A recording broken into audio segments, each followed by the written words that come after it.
Hello everyone, आप सभी का आपके अपने यूट्यूब चैनल पे एक बार फिर से स्वागत है। हम जो है सीरीज़ लेकर चल रहे हैं यूपी टेट के लिए। हिंदी का अभी हम प्रीवियस ईयर क्वेश्चंस लेकर आ रहे हैं, उसके साथ साथ अदर सब्जेक्ट का भी लेकर आएंगे। आज जो है उसी सीरीज़ में हम 2013 का जो है ये क्वेश्चन पेपर लेकर आए हैं। 2011 और 12 का हमने करवा दिया है, ये 13 का जो सीरीज़ चल रहा है, ठीक है ना। तो आज ये क्वेश्चन हम देखेंगे, क्योंकि आप सभी को पता होगा कि यूपी टेट के लिए प्रीवियस ईयर क्वेश्चन कितने मायने रखते हैं। आप लोगों ने देखा होगा कि प्रीवियस ईयर क्वेश्चन बहुत ज़्यादा रिपीट होते हैं, और ये आपका एग्ज़ाम के टाइम एक क्विक रिवीजन तो होगा ही होगा, साथ में आपको बहुत सारे क्वेश्चन आपको यहीं से देखने को मिलेंगे। और आप यहाँ से क्वेश्चन के माध्यम से अनुमान लगा सकते हैं कि किस टॉपिक से कितना क्वेश्चन आ रहा है और किस टॉपिक को आपको ज़्यादा प्रेफरेंस देनी है, यानी किसको ज़्यादा इंपॉर्टेंस देना है, किसको ज़्यादा पढ़ना है, ठीक है ना। तो चलिए स्टार्ट करते हैं और जानते हैं। इसी सीरीज में देख सकते हैं पहला क्वेश्चन है, संकर शब्द किसे कहते हैं। तो आप लोग इसका आंसर करें कमेंट बॉक्स में, मैं वेट करूँगी, आप इसका आंसर कीजिए। तो इसका करेक्ट आंसर क्या होगा, संकर शब्द किसे कहते हैं। संकर शब्द देखिए, इस पे ऑप्शन दिया गया है। पहला ऑप्शन है ग्रामीण भाषा का शब्द है, संस्कृत भाषा का शब्द है, ग्रामीण और संस्कृत भाषा के कुछ विशेष शब्द हैं, या फिर ऑप्शन डी है दो भाषा के शब्दों से मिलकर बना शब्द, यानी संकर शब्द, यानी कि दो भाषा से मिलकर बना शब्द को क्या बोलते हैं, हम संकर शब्द बोलते हैं। इसका एक्सप्लेनेशन आप देख सकते हैं यहाँ पर। देखिए यहाँ पर आप देख सकते हैं दो भाषाओं के मिलकर बनना, जैसे कि क्या हम ले सकते हैं रेलगाड़ी, ठीक है ना।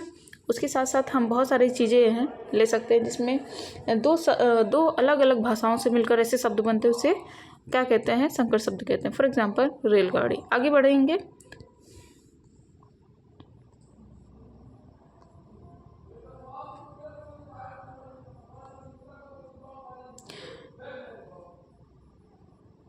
आगे देख सकते हैं सुत शब्द को स्त्रीवाचक बनाने के लिए किस प्रत्यय का उपयोग होगा। देखिए जैसा आप लोग को पता है कि प्रत्यय क्या होते हैं, शब्दों के पीछे लगते हैं। तो सुत में ऐसा क्या हम प्रत्यय जोड़ें कि ये स्त्रीवाचक हो जाए। तो हमें क्या बोलना पड़ेगा, सुत से सुता, या फिर ऑप्शन देख सकते हैं ई जोड़ेंगे तो सुतीय हो जाएगा, ई जोड़ेंगे सुती हो जाएगा, ई को जोड़ेंगे सुतिक हो जाएगा, और आ जोड़ेंगे तो सुता हो जाएगा। तो आपके अनुसार क्या आंसर होगा, आप बताएं। इसका करेक्ट आंसर होगा आ जोड़ने से क्या हो जाएगा, सुता। सुता का है एक स्त्रीवाचक शब्द है, और सुत क्या है, सुत में अगर हम आ जोड़ देते हैं तो ये क्या हो जाता है, सुता हो जाता है, जो कि एक स्त्रीवाचक शब्द है। आगे बढ़ेंगे, देख सकते हैं क्वेश्चन जो है लेवल बहुत ही इजी है, ठीक है ना। यहाँ पर देख सकते हैं सुत शब्द का स्त्रीवाचक बनाने के लिए आ प्रत्यय का प्रयोग होता है, असुत का स्त्रीवाचक सुता होता है। आ प्रत्यय से बनने वाले शब्द घटा, घेरा, छपा, गुजरा, चढ़ा, रखा, कहाँ, कोड़ा, झोंका, ढड़का, ढेड़ा, ये सब जो है स्त्रीवाचक है। आगे भी ई से भी देख सकते हैं, एक से भी देख सकते हैं, ई से भी देख सकते हैं, ठीक है ना। यहाँ से आपको एक्सप्लेनेशन भी मिलेगा। अगला क्वेश्चन है नाक का बाल होना मुहावरे का अर्थ है। अब इसका आंसर बताइए। ऑप्शन ए है अधिक समीप होना, ऑप्शन बी है कष्ट देना, ऑप्शन सी है अधिक प्रिय होना, ऑप्शन डी है पालतू होना। आप लोग अपना आंसर कमेंट में कमेंट करें। तो इसका करेक्ट आंसर होगा नाक का बाल होना का करेक्ट आंसर होगा अधिक प्रिय होना, ठीक है। अगले क्वेश्चन पे चलते हैं।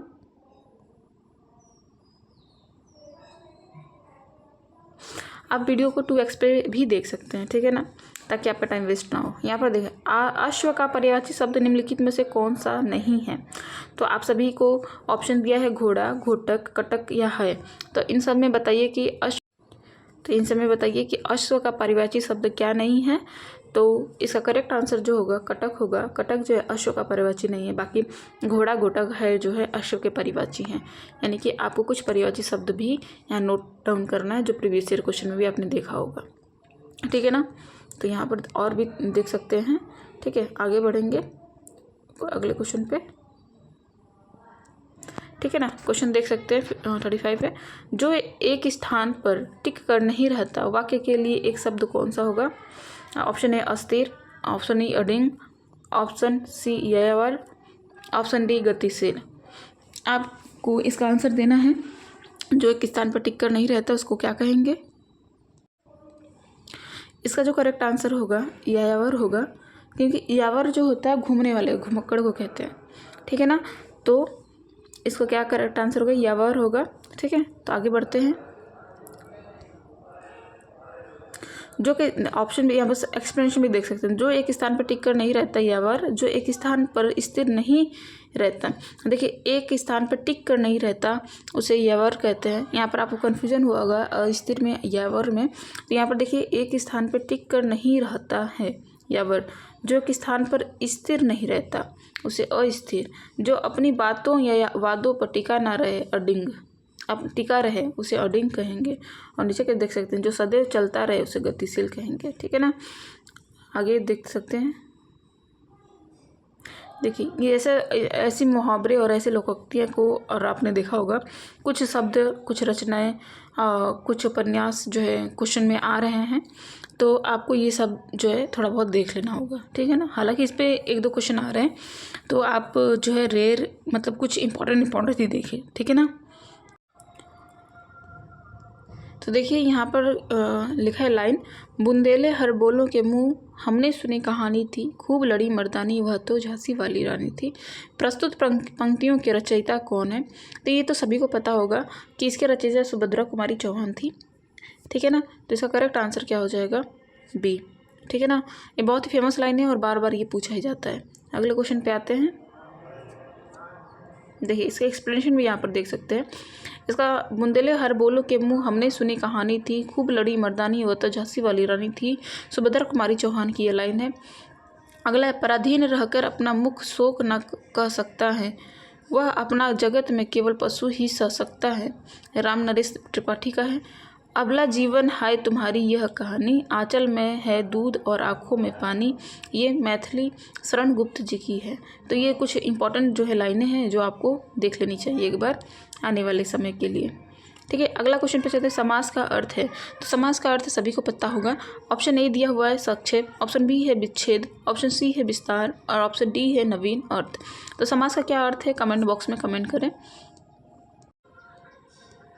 तो इसका करेक्ट आंसर मेरे अकॉर्डिंग इसका संक्षेप होगा, क्योंकि समाज में क्या होता है, किसी बड़े बड़े शब्दों को हम छोटे शब्द में कहते हैं। फॉर एग्जांपल अगर हम कहें पीताम्बर कहें, है नहीं, तो हम क्या बहुत बड़े शब्द को हमने क्या एक शब्द में संक्षेप में कह दिया, यानी छोटे शब्द में एक्सप्लेन कर दिया, तो इसे संक्षेप कहेंगे। समाज का अर्थ होता है संक्षेप। ठीक है ना, यहाँ पर एक्सप्लेनेशन भी देख सकते हैं। आगे आएंगे अगले क्वेश्चन पे। अगला क्वेश्चन आप देख पा रहे हैं। अगला क्वेश्चन है, भाषा के संबंध में उपचारात्मक शिक्षण का उद्देश्य है। तो यहाँ पर आप देख रहे होंगे सीटेड टाइप क्वेश्चन पूछ दिया है। तो यहाँ पर हम ऑप्शन देखेंगे, भाषा के संबंध में उपचारात्मक शिक्षण का उद्देश्य। ऑप्शन ए, भाषा उपयोग संबंधी कठिनाइयों की पहचान तथा उसका निदान, बच्चों को व्यस्त रखना, बच्चों को श्रेणीवार विभक्त करना, बच्चों के त्रुटियों को केवल सूची बनाना। तो आपके अनुसार जो इसका करेक्ट आंसर होगा कमेंट बॉक्स में कमेंट करना बिल्कुल। मेरे अनुसार इसका करेक्ट आंसर होगा भाषा प्रयोग संबंधित कठिनाइयों की पहचान तथा उसका निदान करना। ठीक है ना, आगे बढ़ते हैं। उपचारात्मक का ही होता है कि उपचार कर देना, यानी कि उसको ख़त्म कर देना। ठीक है ना, उपचार कर देना यानी किसी समस्या को उपचार करना भाई। ठीक है, आगे बढ़ेंगे। आगे आप देख सकते हैं क्वेश्चन है, प्रमुख भाषाई कौशल के अंतर्गत इसमें से कौन सा एक नहीं आता है? तो इसमें हमने देखा था कि भाषा कौशल में आता है क्या क्या नहीं, क्या क्या आता है देख लीजिए। ऑप्शन के अनुसार सुनना है, बोलना है, हंसना है, लिखना है। तो आपने देखा था क्वेश्चन जो भाषा कौशल में है उसमें हंसना नहीं शामिल किया गया है, बाकी सुनना, बोलना, लिखना सभी है। ठीक है, आगे बढ़ेंगे। ऑप्शन सी यहाँ पर देख सकते हैं। और इसको क्या बोलते हैं? लेखन कौशल, श्रवण कौशल और मौखिक कौशल या पढ़ने को पठन कौशल कहते हैं। ठीक है, ये याद रखिएगा आप लोग, है नहीं। सीटेट में ऐसे क्वेश्चन बहुत ज़्यादा रिपीट होते हैं। हिंदी दिवस कब मनाया जाता है? तो आई थिंक ये सभी को पता होगा कि हिंदी दिवस कब मनाया जाता है। बाकी ऑप्शन देख लेते हैं हम। 14 सितंबर, 5 सितंबर और 2 अक्टूबर और 26 जनवरी। तो हमें करेक्ट आंसर हमारा क्या होगा? 14 सितंबर को। ठीक है, आगे बढ़ेंगे।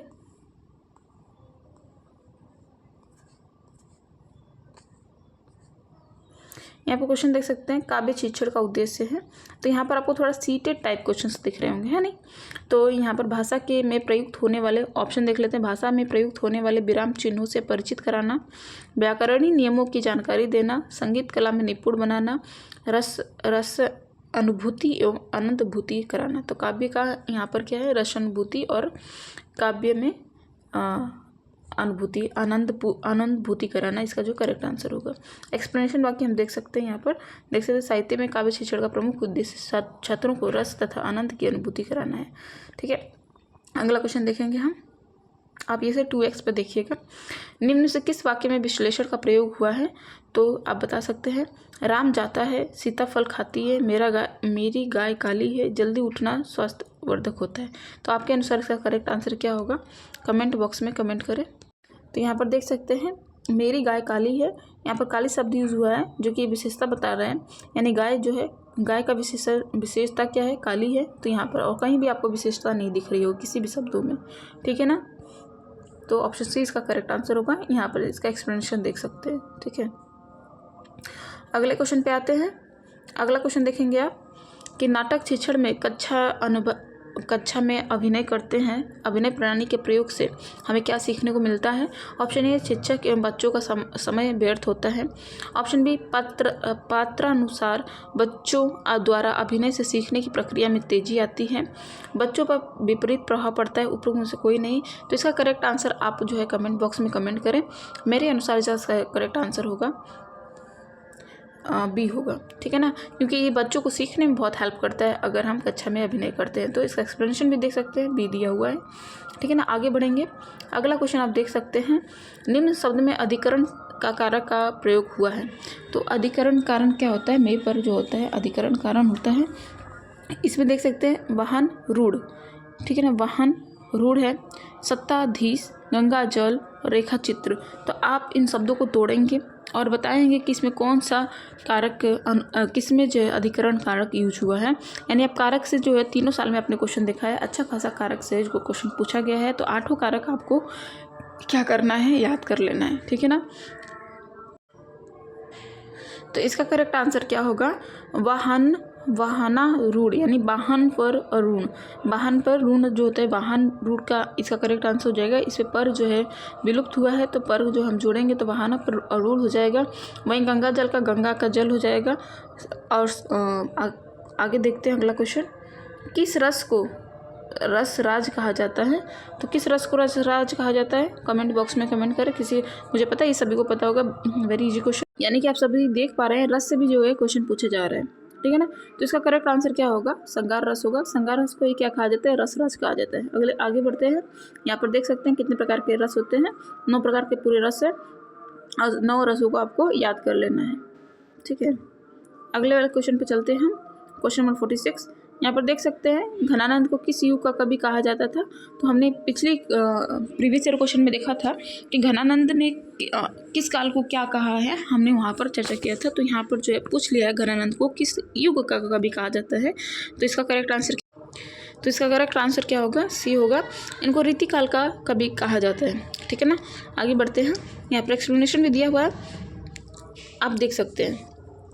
एक्सप्लेनेशन देखना बिल्कुल भी ना भूलें, क्योंकि ये आपके लिए बहुत ही लाभकारी होता है। एक साथ बहुत सारे क्वेश्चन आपको मिल जाते हैं। ठीक है ना, अब वर्तनी शुद्ध तो तीनों साल में आपने देखा होगा कि वर्तनी शुद्ध से 1 और 2 क्वेश्चन आई जा रहे हैं, है ना। निम्नलिखित में शुद्ध वर्तनी वाला शब्द है, तो आप शुद्ध वर्तनी वाला शब्द चुनकर बताएं कि इसमें शुद्ध वर्तनी कौन सी है। तो यहाँ पर देख सकते हैं इसका जो करेक्ट आंसर होगा ऑप्शन सी होगा, आशीर्वाद। देखिए आशीर्वाद यहाँ पर लिखा है कि यहाँ छोटी आ गया है जबकि बड़ी आता है, और यहाँ पर आशीर्वाद तो गलत ही दिख रहा है, यहाँ पर भी गलत ही दिख रहा है। तो ये दोनों तो होंगे नहीं, इसमें बड़ी और छोटी ई की मात्रा है, तो ये बड़ी वाला जो है सही माना जाता है। ठीक है ना, यहाँ ऑप्शन में एक्सप्लेनेशन भी देख सकते हैं आप। ठीक है, को से किस कारण चिन्ह का बोध होता है? तो हमने कहा था आप याद कर सकते हैं। ऑप्शन दिया है कर्म कारक, करण कारण, संप्रदान, अधिकरण। हमने कहा था कि कर्म ने कर्ता को करण से के द्वारा। ठीक है ना, तो आप उस फॉर्मूले से याद कर सकते हैं और अपना आंसर यहाँ पर दीजिए। तो यहाँ पर देख सकते हैं, तो यहाँ कर्ता ने कर्म को करण से के द्वारा अगर हम एक्सप्लेनेट करें तो इसका करेक्ट आंसर क्या होगा? कर्ता ने कर्म को, यानी कर्म जो है कर्म कारक जो होगा इसका करेक्ट आंसर होगा कर्म कारक। तो कर्ता ने कर्म को, तो यहाँ पर आपको पूरा चिन्ह याद रखने हैं कि क्या किसके लिए कौन सा चिन्ह याद होगा करण से। ठीक है ना, को से किस कारक चिन्ह का बोध होता है? तो हमें कर्म का बोध होता है। ठीक है ना, आगे बढ़ेंगे। एक्सप्लेनेशन यहाँ पर देख सकते हैं। यहाँ फिर से लिखा है कर्ता ने कर्म को करण से के द्वारा, यहाँ पर आता है संपदान को के लिए अपदान से अलग होने के अर्थ में यूज होता है। संबंध का के की रा रे री, अधिकरण में पर, संबोधन हे अजी अहो इत्यादि। ठीक है ना। अभी देखेंगे सच्चिदानंद हरिनंद वात्सल्य का उपनाम क्या था। तो सभी को पता है इनका उपनाम क्या था, कमेंट बॉक्स में कमेंट करें। ऑप्शन ए है हरिऔध, ऑप्शन बी निराला, ऑप्शन सी अज्ञेय, ऑप्शन डी गुलेरी। तो क्या इसका करेक्ट आंसर? तो इनको हम किन नाम से जानते हैं? अज्ञेय के नाम से जानते हैं। ठीक है ना। अज्ञेय जी सच्चिदानंद हरिनंद वात्सल्य जी को किसके नाम से जानते हैं? अज्ञेय जी के नाम से जानते हैं। इसका करेक्ट आंसर क्या होगा? सी होगा। यहाँ पर अदर नाम से भी देख सकते हैं। श्रीकांत त्रिपाठी निराला को निराला के नाम से जानते हैं। चंद्रधर शर्मा को गुलेरी के नाम से जानते हैं। अयोध्या सिंह उपाध्याय को हरिऔध के नाम से जानते हैं। ठीक है ना। आगे बढ़ेंगे। बिहारी के प्रसिद्ध हैं। बिहारी के प्रसिद्ध क्या हैं? बिहारी कवि का नाम है। उनका क्या पद प्रसिद्ध था? तो बिहारी का जो प्रसिद्ध है क्या है? दोहा प्रसिद्ध है। ठीक है ना। आगे बढ़ेंगे। यहाँ एक्सप्लेनेशन देख सकते हैं आप। ठीक है। आगे बढ़ते हैं।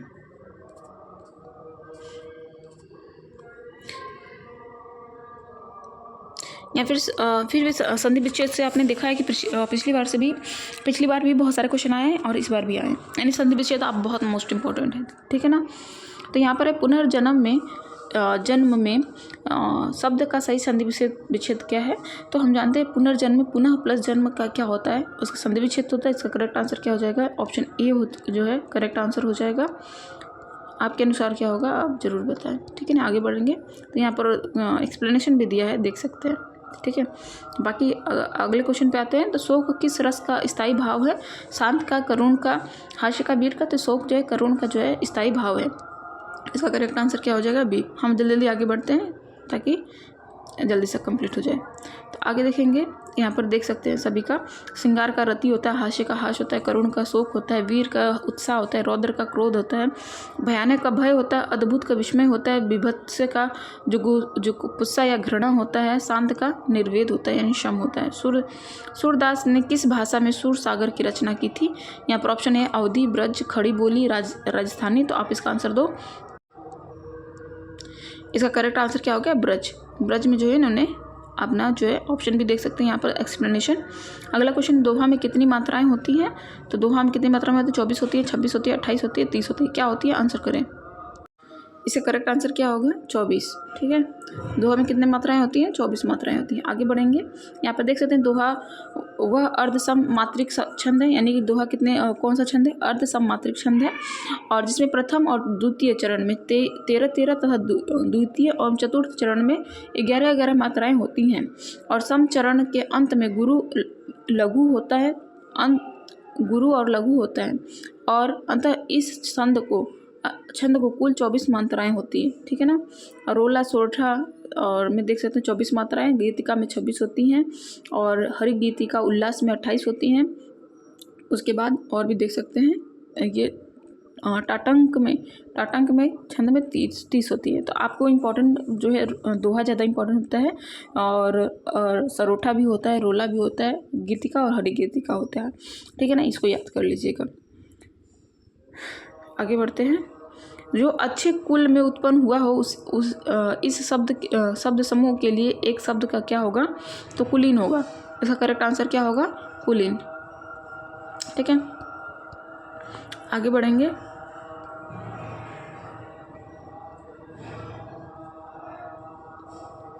एक्सप्लेनेशन यहाँ पर दिया हुआ है, देख सकते हैं। दाता शब्द का स्त्रीलिंग क्या होगा? दात्री होगा। आप देख सकते हैं। तो इसका करेक्ट आंसर क्या होगा? ऑप्शन सी इसका करेक्ट आंसर होगा। आगे बढ़ेंगे तो ऑप्शन सी देख सकते हैं। लड़का पेड़ से गिरा, इसमें कौन सा कारक होगा? तो हमने अभी पढ़ा था, जहाँ अलगाव की बात आए वहाँ अपदान कारक होता है। यानी पेड़ से अलग हो रहा है तो यहाँ क्या होगा? अपदान कारक होगा। ठीक है ना। तो ये जो है इसका करेक्ट आंसर होगा। यहाँ पर कारक देख सकते हैं फिर से। यहाँ पर अपदान में से आया, फिर अलग होने का अर्थ में है। पापी में कौन सा विश्लेषण है? पापी में कौन सा है? तो यहाँ हमें तो गुणवाचक दिख रहा है, आप देख लो। संख्यावाचक है, सर्वनामिक है, गुणवाचक है, परिमाणवाचक है। तो गुणवाचक है। इसका करेक्ट आंसर क्या होगा? गुणवाचक संज्ञा जो है इसका करेक्ट आंसर होगा। आगे बढ़ेंगे। और भी एक्सप्लेनेशन दिया है, देख सकते हैं आप सभी। नवल सुंदर श्याम शरीर की सजल नीरद सी कल कांति थी, मैं कौन सा अलंकार है भाई? अब देख सकते हैं यहाँ पर नवल सुंदर श्याम शरीर की सजल नीरद, इसका जो करेक्ट आंसर होगा ऑप्शन ए जो है करेक्ट आंसर होगा। इस पर टिक लगाएंगे और आगे बढ़ेंगे, ठीक है ना। यहाँ पर सी आ गया है ना, सी से क्या होता है, जहाँ सी आपको दिखे वहाँ उपमा डाल दो, ठीक है। आगे बढ़ेंगे।